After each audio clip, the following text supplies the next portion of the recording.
सुबह के वित्त मंत्री रामेश्वर उरांव की दिनचर्या की शुरुआत फरियादियों की समस्या को सुलझाते हुए होती है। रामेश्वर उरांव के आवास पर हर सुबह फरियादियों की बड़ी भीड़ उमड़ती है। इस दौरान मंत्री जी लोगों को मदद करने की कोशिश करते हैं। ऐसे ही एक सुबह मंत्री आवास के बारे में जानकारी दे रहे हैं सहयोगी जलाल। और कांग्रेस के वरिष्ठ नेता रामेश्वर उरांव की दिनचर्या की शुरुआत कैसे होती है मैं दिखाने की कोशिश कर रहा हूं। इस वक्त में वित्त मंत्री कुछ दीदी लोग आई थी। कैसे आपका ये जनता दरबार एक तरह से अपने स्तर से करते हैं लोगों का? कोई जनता दरबार नहीं है, ये दरबार नहीं लगाते। छोटे आदमी हम दरबार कहाँ लाएंगे, राजा लोग लगाया करते थे। हाँ, मुलाकात होती है, आते हैं लोग, जगह जगह से आते हैं, झारखंड पूरे जगह से हर जिले से आते हैं, बैठे रहते हैं, मिलते हैं। 2 घंटा लगभग हम उनकी समस्याओं को निपटाने का, उनका निदान खोजने की कोशिश करते हैं। जैसे आई हुई है डॉक्टर साहिबा 2, अब इनको है, अब झारखंड बनने से क्या फ़ायदा जब यहाँ के लोगों को कोई फ़ायदा उससे नहीं हो।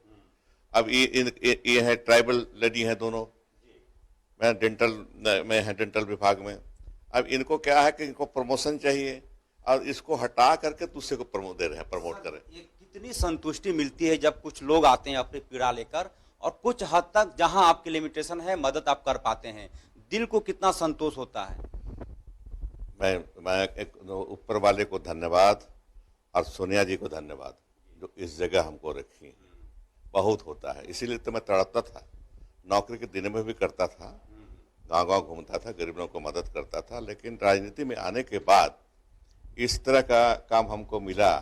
कांग्रेस पार्टी की कृपा से बहुत अच्छा होता है लोगों को मदद करने में। मंत्री रामेश्वर उरांव के आवास से हमने दिखाने की कोशिश की कि कैसे सुबह होते ही उनके आवास पर लोगों के आने का सिलसिला शुरू हो जाता है और बहुत हद तक लोगों को जो भरोसा मिलता है उस भरोसे से अगले को थोड़ा फील गुड भी होता है। कैमरा रिंकू हुसैन के साथ अजय लाल, न्यूज 11 रांची। वही वित्त मंत्री रामेश्वर उरांव ने कहा है कि मार्च लूट की इजाजत किसी विभाग को नहीं है। सरकार इस पर कड़ी नजर रख रही है। उनसे बातचीत की सहयोगी जलाल ने।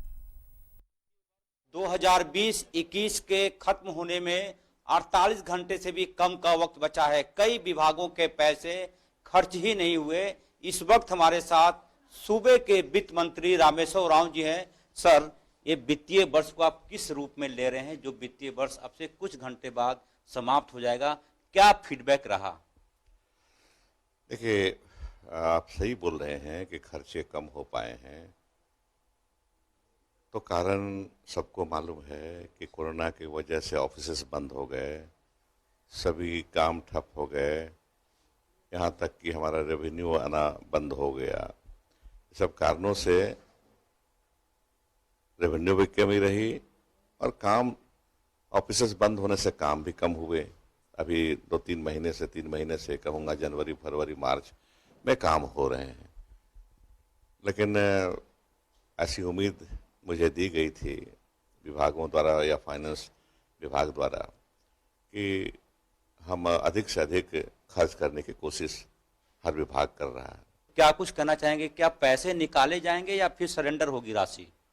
नहीं, देखिए, उसमें बहुत चर्चा तो नहीं करूंगा। इसमें कुछ उसमें बातें हैं कि चर्चा नहीं करना चाहिए, लेकिन खर्च होगा और जो खर्च नहीं हो कर पाएंगे उसको सरेंडर करना पड़ेगा।